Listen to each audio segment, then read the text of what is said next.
দক্ষিণ চট্টগ্রামের পটিয়া উপজেলার হাবিলার দ্বীপ ইউনিয়নত ঐতিহ্যবাহী দরবার হজরত মাওলানা শাহ সুফি সৈয়দ গুলামুর রহমান বাবা ভান্ডারী স্মরণে আকবর আউলিয়া হজরত হাফেজ কারি মাওলানা শাহ সুফি ইয়াকুব আলী শাহ আল মাইজ ভান্ডারীর ৭১তম উরস শরীফ উপলক্ষে ইলম ও ইশকে মাইজ ভান্ডারী মেধাবৃত্তি অনুষ্ঠিত।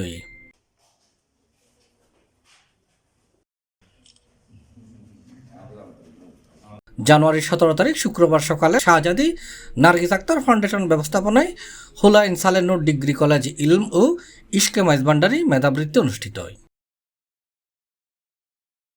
এই সময় পরীক্ষার হল পরিদর্শন করছি শাহজাদি নার্গিস আক্তার ফাউন্ডেশনের চেয়ারম্যান শাহজাদা রেজাল করিম ইয়াকুবি ওরফে বড়মিয়া, হুলাইন সালেনুর ডিগ্রি কলেজের অধ্যক্ষ তৈবুর রহমান, পটিয়া কেয়ার ফাউন্ডেশনের chairman doctor Emdadul Hasan, Chowdhury Mohammad Abu Taiyab Shiblu, Mohiuddin Khan, Syed Abul Kalam, SM. Moniruddin, HM. Enamul Haque, Mohammad Jewel, Mohammad Qutubuddin.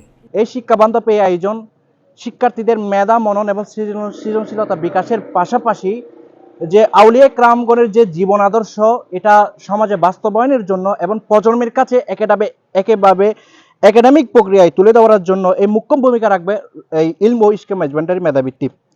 ঐতিহ্যবাহী দরবার ইয়াকুব ভান্ডার দরবার শরীফের মহান হস্তি আকবর আউলিয়া হাফেজ কারি মাওলানা ইয়াকুব আলী শাহ আল মাইজ ভান্ডারীর ৭১তম বার্ষিক উরস উপলক্ষে নার্গিস আক্তার ফাউন্ডেশনের উদ্যোগে মাইজ ভান্ডারীর তরিকা প্রচার ও প্রসারের লক্ষ্যে ইশক ও ইলমে মাইজ ভান্ডারী নামক আমরা একটা মেধাবৃত্তি পরীক্ষা এই বছর থেকে চালু করেছি।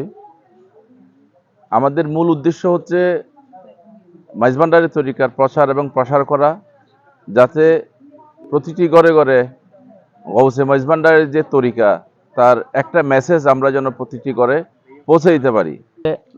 মাইজ ভান্ডার তরিকায় বিশ্বাসী যে আমাদের যে দরবারগুলো আছে তাদের মধ্যে অন্যতম যে দরবার, সেখানে আজকে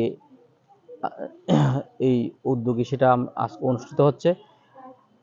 মেধাবৃত্তিগুলো আসলে আমাদের যে প্রতিযোগিতামূলক বিশ্বে যে আমাদের সন্তানদেরকে তৈরি করার জন্য খুবই সহায়ক হিসেবে কাজ করবে। কম সময়ের মধ্যে প্রচুর শিক্ষার্থী এখানে রেসপন্স করেছে এবং তারা পরীক্ষাও দিচ্ছে, মোটামুটি ভালো হচ্ছে। তো এটা যেহেতু প্রথমবার হয়েছে, হয়তো ত্রুটি বিচ্যুতি থাকবেই, ভবিষ্যতে হয়তো এটা আরও প্রসার লাভ করবে। সাইডি ফলরে ইলম এবং ইশক তরিকতর যাতে আমরা শিক্ষা দিতে পারি, যাতে আর ছেলে মেয়ে যাতে প্রদভষ্ট না হয়, আর ছেলে মেয়ে যারা ইমান আকিদা ঠিক থাকে, এতে আমরা এই সাবজেক্ট চুজ করিয়ে ফকলের মাধ্যমে আমরা আলো ছড়াই দিতাম।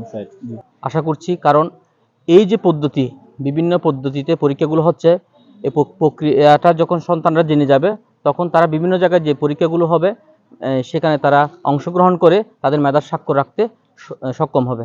আমি এই ধরনের আয়োজন যারা করছে তাদেরকে ধন্যবাদ জানাচ্ছি এবং এই বিশেষ করে শাহজাদি নার্গিস আক্তার ফাউন্ডেশন এটার পিছনে যারা কারিগর আছেন তাদেরকে অসংখ্য ধন্যবাদ জানাচ্ছি। আসসালামু আলাইকুম রহমতুল্লাহ। C+ TV Chittagong.